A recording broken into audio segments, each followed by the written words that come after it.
Hey people, today I'm going to be doing another VOD review, this time of FORG1VEN's Caitlyn. Hopefully it'll be a lot shorter than the last one I did of Hansama, because it was a pretty short game and I mainly just want to... well, it was mainly based around like his overall like strategy during the lane and then what he did after the laning phase, which didn't last long. So hopefully, yeah, shouldn't take too long to analyze this game. So let's get into it.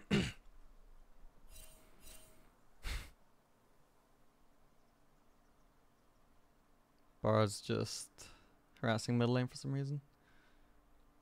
Yeah, so he places an early ward in that tribe bush. I'm assuming probably because Rengar's...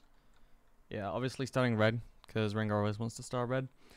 And so while the enemy ADC and... well, usually it would be the support as well. While the enemy bot lane is leashing for the red buff, FORG1VEN as Caitlyn can just easily start shoving this wave and shoving them under tower. Making them hopefully miss a bit of CS. Not like miss the XP, but they'll hopefully miss the last hits because it's kind of hard to last hit under tower sometimes. But if he starts shoving the wave just right away, and Rengar sees that, Rengar can try and cheese through here just with a really quick level 2 gank. And so this ward is just to protect him against that, I believe.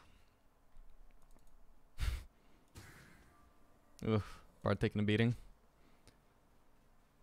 But yep, presumably, yeah, he's just gonna start shoving. He gets a very big head start over Kesa because she had the leash. It's especially good for Caitlyn because she wants to just shove you under tower. So yeah, I think because of going to place that ward and then seeing if he needed to help Bard, he didn't actually shove it as fast as Caitlyn usually can, but it doesn't really matter. So long as it doesn't get frozen under tower, it's still pretty good. And he's presumably gonna shove this next wave all the way under tower. Because they don't really want to like try and get level 2 and then freeze the wave, because Bard, Caitlyn, they don't really have a level 2 like that you can easily engage with. So I feel like he did this a lot slower than he... yeah, I think he messed up here. Let's see. So they're about to hit level 2 as soon as he lost hits this minion, right?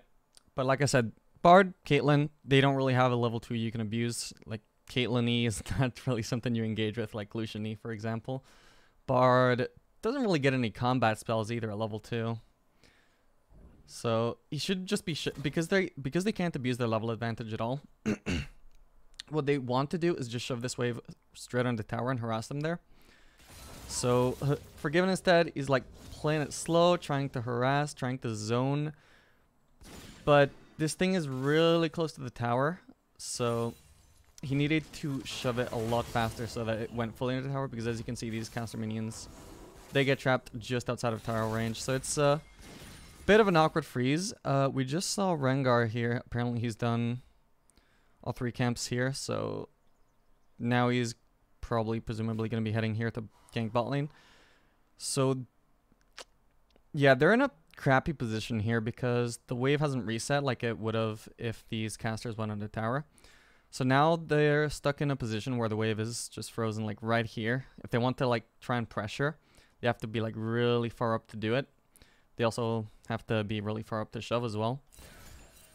So I mean, they do have vision, so they should see him coming, but doesn't seem like they noticed. Oh shit. Okay, so Bard gets Janna. Yeah, okay, FORG1VEN got an assist. He could have gone to last hit her, but he instead chose to prioritize running away from the Rengar because he figured, I assume, that Bard can just get her on his own anyway. Then Bard's a goner. FORG1VEN should really not be trying to help him there. But, well, he ends up baiting him, basically. Baiting the Rengar. So it doesn't matter.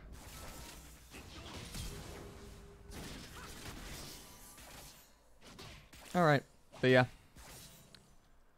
Overall, did this actually... yeah, this is overall a really positive trade for them in the end, but overall it was a complicated situation that could have been avoided if they just shoved the second wave into the tower a lot sooner, rather than try to prioritize harassing, which Caitlyn can just easily do under tower anyway.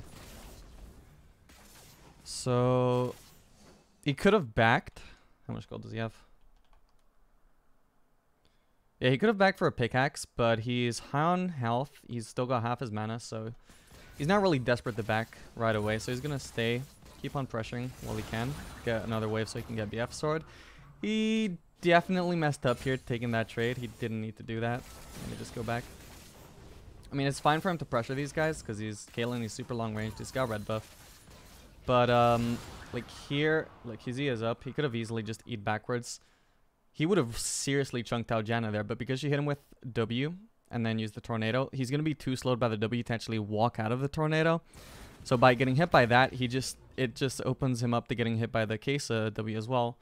Just took way too much damage there compared to what he should have. I don't think it'll matter too much anyway, because, I mean, Janna has flash, but she doesn't have an ignite. Kesa can't really close the gap too well, so I mean, they can't really capitalize on this much anyway, but I mean, you don't want to take so much free damage if you can avoid it, right?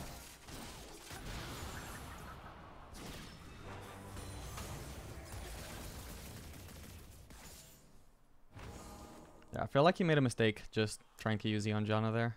Was too likely to miss.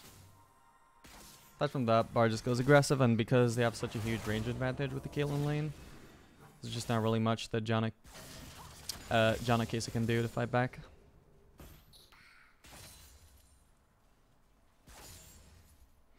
Actually, that's a point that I should mention. Caitlyn generally is pretty weak to all-ins. Like, I mean, Caitlyn is not the queen of laning phase that she used to be. She's actually been nerfed quite a few times in laning phase, but she's still, like, really, really, really good at just shoving and poking.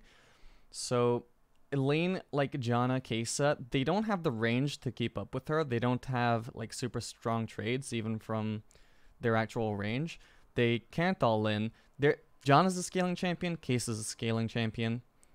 I mean, Kesa can do some damage in all-ins, quite a bit of damage actually with her W, but not in a matchup like this where she just can't walk up at all without getting chunked, right? So combined with a support like Janna, who just wants to scale, well, it's a really bad combination for dealing with the Caitlyn lane because they just completely outrange them and they don't ever have to feel scared of being all-in by them either, so they're pretty much just going to be a complete punching bag for Caitlyn lane here. Especially with a laner like Bard who can help pressure along with the Caitlyn. So he's just going to be constantly shoving in, pressuring the tower, trying to poke, making it harder for them to last hit. Since there's just not much they can do to actually fight back against that. Okay, so he's just going to shove in this.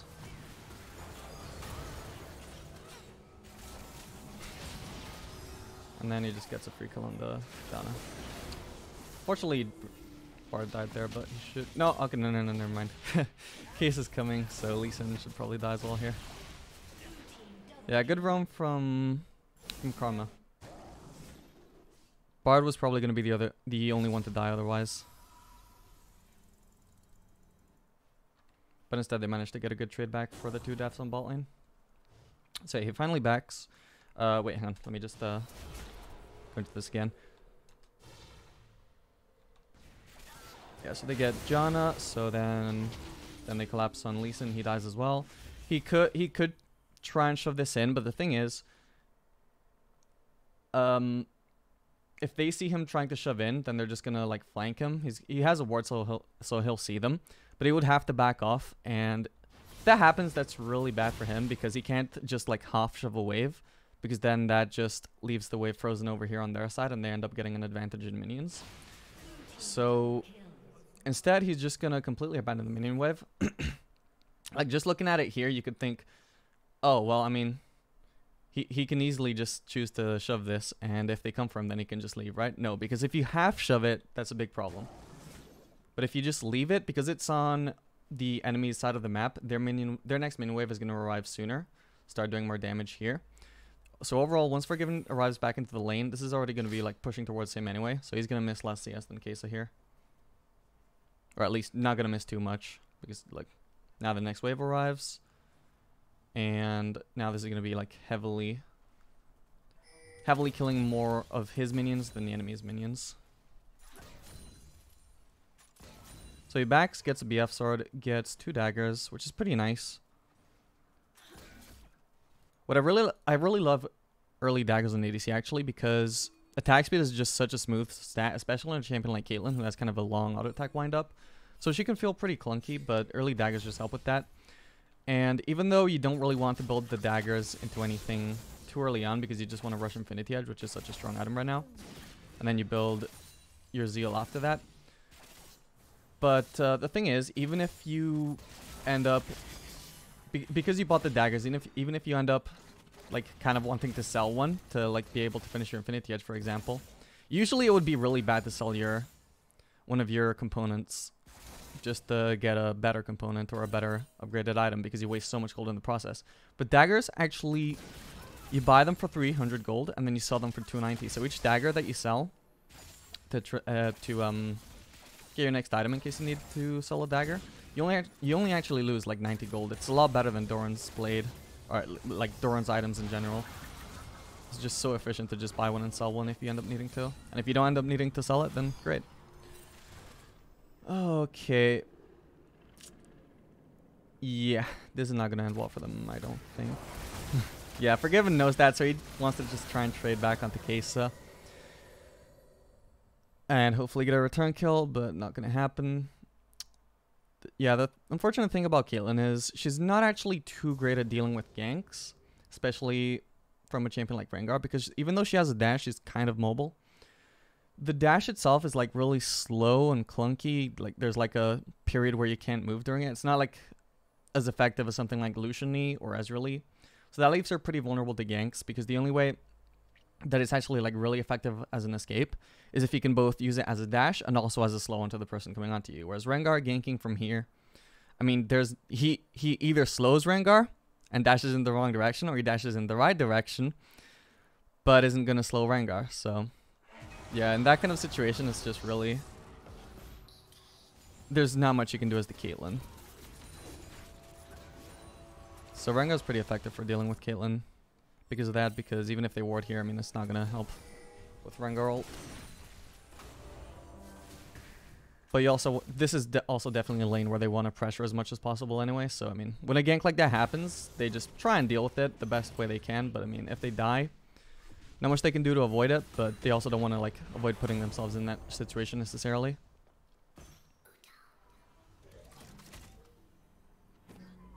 Because otherwise they just end up never doing anything all laning phase when they have such a dominant matchup. It would be different if Rengar was a champion who could gank like constantly, like every 5 seconds, but instead he's just really reliant on his ult cooldown.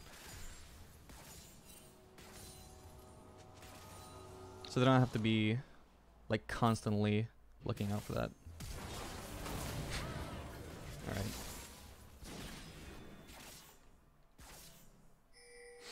He actually bought a Kerchay's Shard. I know FORG1VEN is like that, I think since like season 5 or season 6. I don't think it's a great item, to be honest. Like, upgrading it from Dagger only gives you 15% attack speed, and you don't upgrade it into your Zeal upgrade until much later on, because you're going Infinity Edge first. So I don't really know why he likes it. I guess he likes the extra poke it gives you, but he's the only person I know who actually does that. But anyway, yeah, because Bard got that pick onto Kesa here, and they've just been pressuring the tower all game long. Like, no regard. Like as soon as Rengar hit 6, they were aware of the possibility that he could gank. Doesn't matter. They want to keep pressuring anyway. He ganks, they die. Doesn't matter. At least they got a lot of pressure down. Then they get back to the lane, keep pressuring. Rengar ult is actually back up again now. Don't care. Keep on pressuring. Keep on pressuring. Abuse your lane matchup. Plus, right now they have Lee Sin around anyway. So yeah, because of all of that pressure, they end up getting a really early 9-minute tower. With turret platings, that's super early. And they get the dragon. It wasn't really needed there, but anyway. So now they're gonna want to rotate to top lane. Sometimes you don't want to do that. Like if you're against a Kali, she can easily just 1v2 the lane. So it's kind of scary as an ADC. If I'm playing ADC and I'm considering rotating to top lane and see the enemy top laner as a Kali, I'm like, hell no, hell no. No, I'll just like stay bot lane, shove it out, then go mid lane. But generally, if you can get away with it, you want to lane swap to top lane, because the thing is, the enemy bot lane, like, if they choose to stay and try and pressure the enemy top laner 2v1, they don't have a tower here protecting them. If, like, Irelia and Lee Sin collapse on them through their jungle, it's like a really long walk back to safety, isn't it? So it's not safe for them to actually pressure. Whereas Forgiven and Bard, the ones who initiated the lane swap, they've got this tower to protect them in case they get collapsed on. So, I mean, it's not like 100% safe if Lee Sin isn't around to protect them. But, I mean, they have a much better chance of surviving than the enemy bot lane would. So in that situation, then, the enemy bot lane has to also rotate to top lane. And so they just end up continuing the laning phase. And the reason why you want to like lane swap as Forgiven as well, or just like any ADC in general once you got your tower down, if possible. Because I mean, here, once you've got this tower down, there's not really much you can do to keep on pressuring. I mean, if you try and push up here and try and pressure this tower, I mean, it's the same thing, right? There's such a long walk back to safety. It's really easy to get collapsed on. It's not safe at all. So rotating to top lane, safest option, keep on pressuring. And the enemy team just has to deal with the disadvantage of having already lost the tower. He nearly died.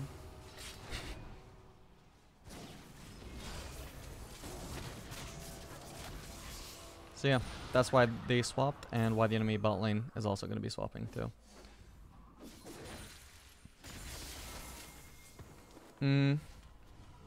Alright, so Case is missing. She was bot lane, but now she's not. Now we know Kennen is bot lane. So Case is obviously rotating top lane. We just saw Janna and Rengar around here. We have no vision here. It's really obvious to anybody with a brain that shit's about to happen around this area, right? So Bard, he could recall, but he knows he needs to be like around to help, because something's about to happen 100%, and Forgiven can't just leave right now without missing a bunch of CS when the whole point of the lane swap is to keep on pressuring. So instead, Bard is aware something's about to happen. Lee Sin is aware something's about to happen. So they just walk up here and they wait for it to happen, and I mean, this entire team is ahead at this point, especially on this side of the map with Caitlyn Bard. So if a fight happens, they should be able to win it, even with Bard being so low, especially since he's under tower. So yeah, as expected, something happens. Rengar ganks with ult. Janna walks up as well. Kesa arrives, and she's also here.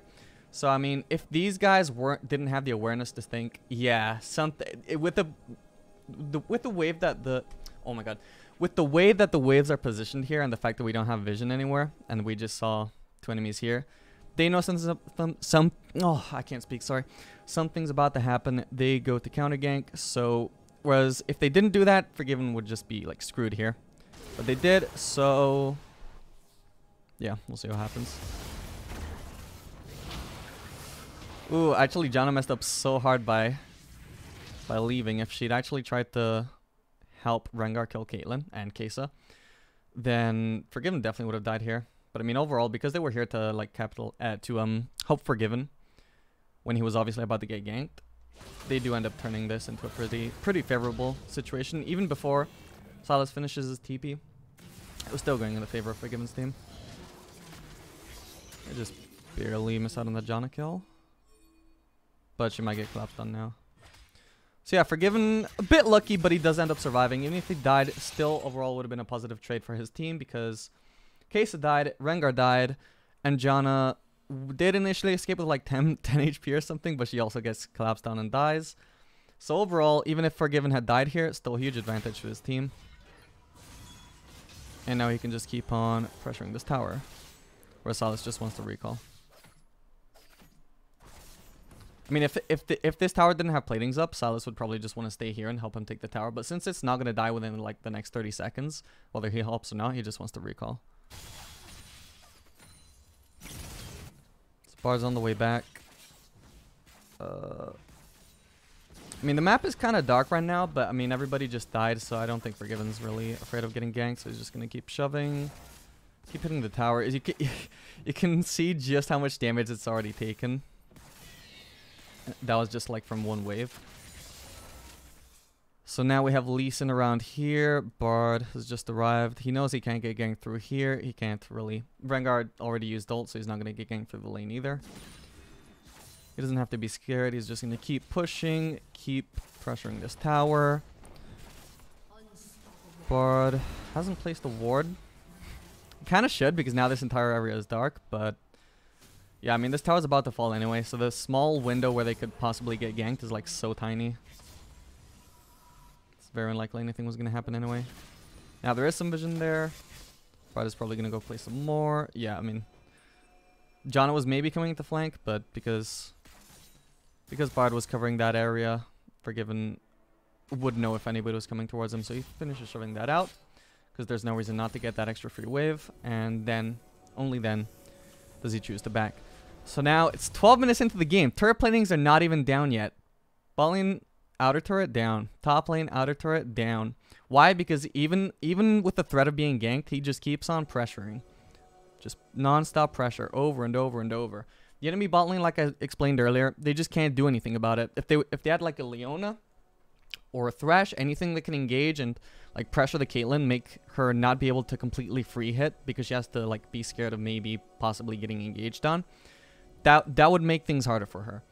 If they had something like a Zyra who can actually like try and like poke out the Caitlyn, because you know supports are just stronger in general than ADCs, so Caitlyn poke heavy, Zyra poke heavy, but Zyra would like slightly edge it out. And even if overall Caitlyn and Bard would have the advantage in this matchup probably anyway, like if it were Zyra Kesa, it would still not be as one-sided, right?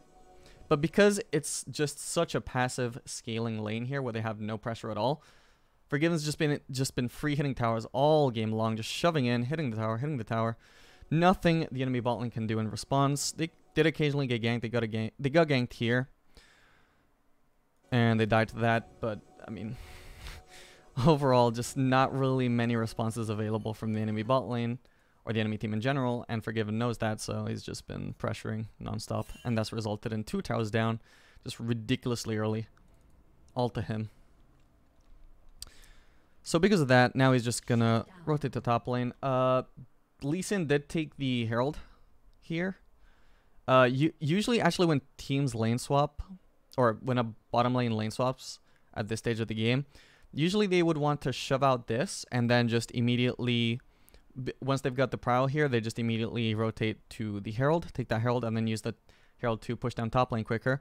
But because of the fact that this just bottom lane matchup is so one-sided, and they can't stop Caitlyn from pressuring, they didn't feel the need to get the Herald at all. They just kept on pressuring, and Lee Sin did eventually go for that Herald when there was like 2 platings here, but he probably knew he didn't need to use that top lane. He just saved it for later on, and now presumably they're gonna use it on mid lane, because mid lane is a much more much easier lane to defend for the enemy team,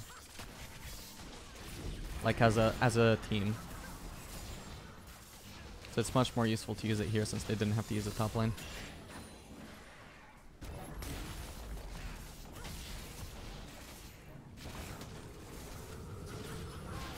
So yep, now that's all 3 outer turrets down before platings are even down, which is ridiculous. And literally all 3 of them, notice, are because of Forgiven. Because this turret, it was like not even, it was a little bit over half HP, I think.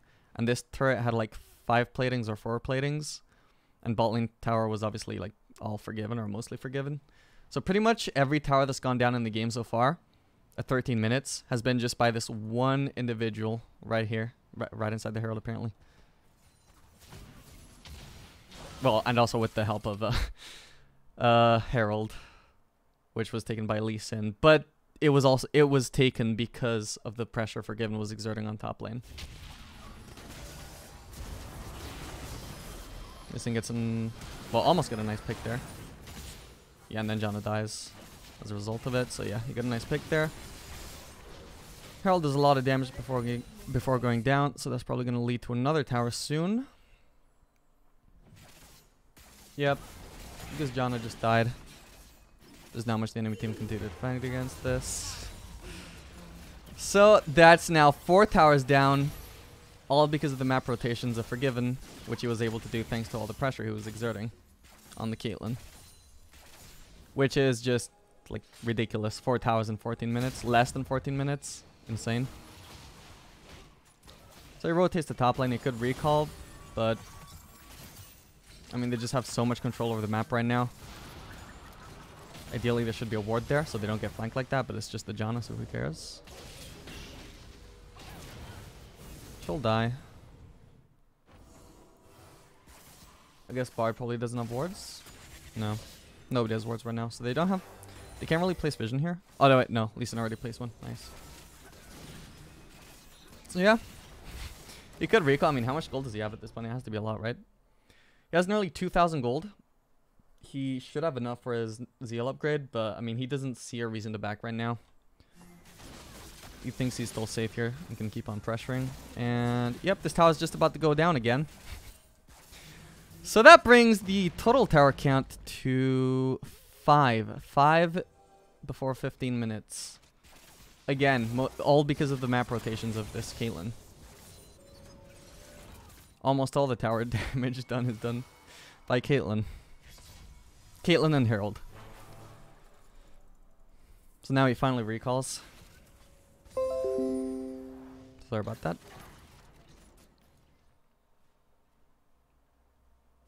So he backs, gets a static shiv. You can either go static shiv or fire cannon. Static shiv is more for pushing and pressuring. Well, not really pressuring. Both are good for pressure. But this static shiv is more for wave clear. Wait, hang on.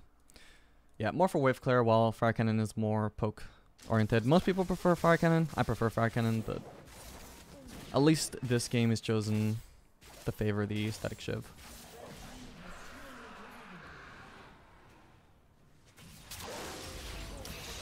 This game is pretty much over, for the record. I mean, it's pretty much impossible to come back from being so many towers down.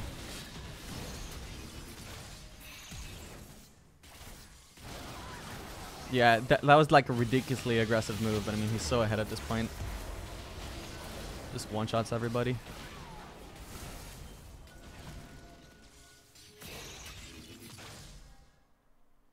Yeah, I mean, as you can see at this point, like, there's nothing strategic about this anymore.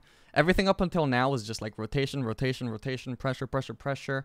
Now they're just chasing kills. They just take every fight and they win it. Presumably, they're gonna shove this in, get that tower, then they can either siege. I mean, they have to siege. There's no Baron up right now, but I mean, the game is pretty, like, clear cut in like what they have to do now. Like, the enemy team has pretty much no options while they have really great siege. So I mean, this game is pretty much over now. So I think I could probably just end the VOD review here, because there's not going to be much value in analyzing anything else that happens at this point. Because for the record, the game does end in like 3 minutes before Baron even spawns. And I mean, yeah, you know what's going to happen. They're just going to siege and just completely dominate because of the advantage they've already gained. So yeah, I'll just end it here. I hope you guys found this useful and you understand, like,